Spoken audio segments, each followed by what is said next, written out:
حضرت امام حسین رضی اللہ تعالی عنہ کا نام کل بھی روشن تھا، آپ کا نام آج بھی روشن ہے۔ یزید مر گیا،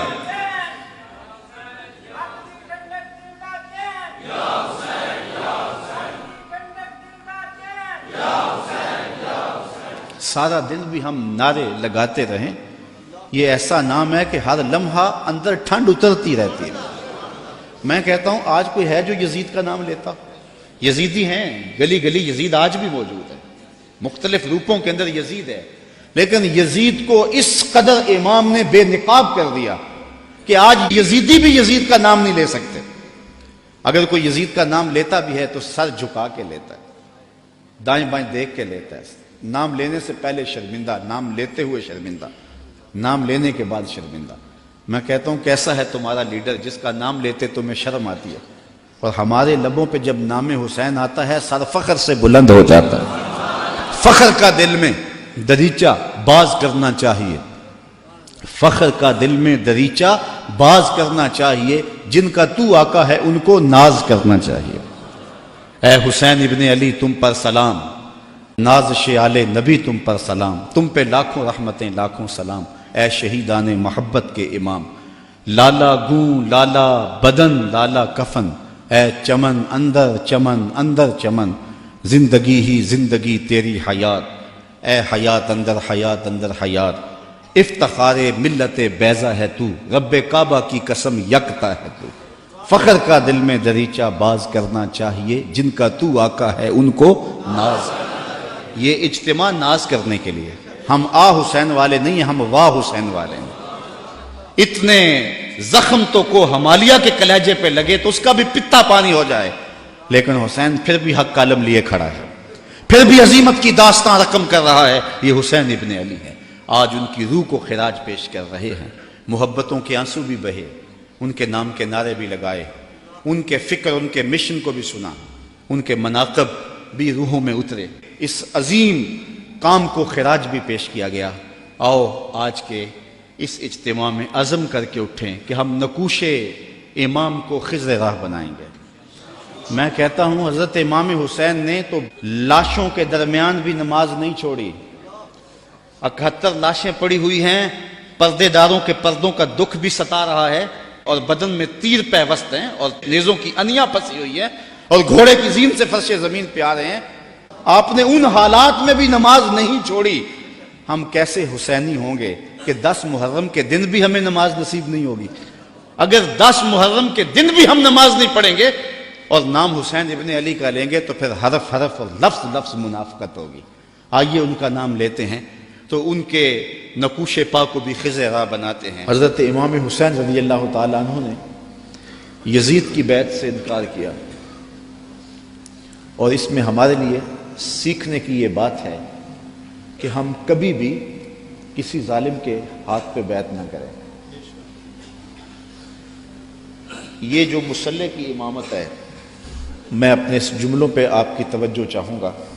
یہ جو مسلح کی امامت ہے یہ امامت صغرا ہے، چھوٹی امامت ہے، اور یہ تخت و تاج کی امامت جو ہے یہ امامت کبریٰ ہے، بڑی امامت ہے۔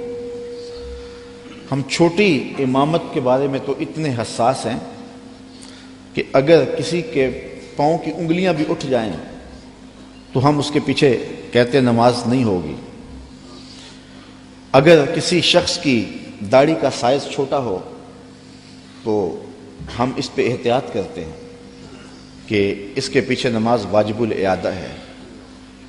تو یہاں تو داڑھی کا سائز اور انگلیوں کا لگنا اور اٹھنا بھی دیکھتے ہیں کہ نماز ہے، تو امامت صغرا میں ہماری یہ احتیاط ہے، اور جہاں امامت کبریٰ کا معاملہ آئے وہاں آنکھیں بند کر کے بیٹھ جائیں۔ تو ہمیں سوچنا ہوگا، حضرت امام حسین رضی اللہ تعالی عنہ نے فرمایا تھا وَمِثْلُنَا لَا يُبَايِعُ، یہ نہیں کہا تھا کہ میں یزید کی بیعت نہیں کرتا، کہا میرے جیسا شخص یزید کی بیعت کر کیسے سکتا ہے؟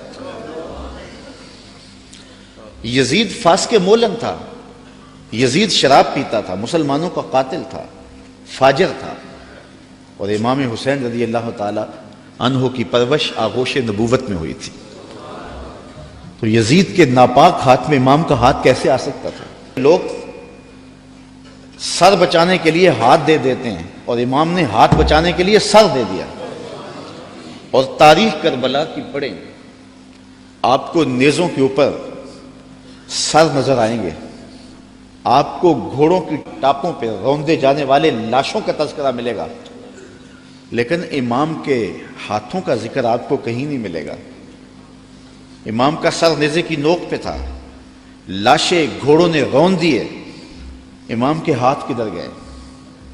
شاید قدرت نے اٹھا لیے ہوں کہ کوئی یزیدی امام کا کٹا ہوا ہاتھ نہ اٹھا لے اور پھر یزید اس ہاتھ کو اپنے ہاتھ میں ڈال کر کے کہے چلو اس طرح ہی صحیح، امام کا ہاتھ تو میرے ہاتھ میں آ گیا. امام کی عظمت کا پہرا رب نے دیا اور ان کی آبرو کا پہرا رب نے دیا. امام حسین کا کٹا ہوا ہاتھ بھی یزید کے ہاتھ میں نہیں آیا.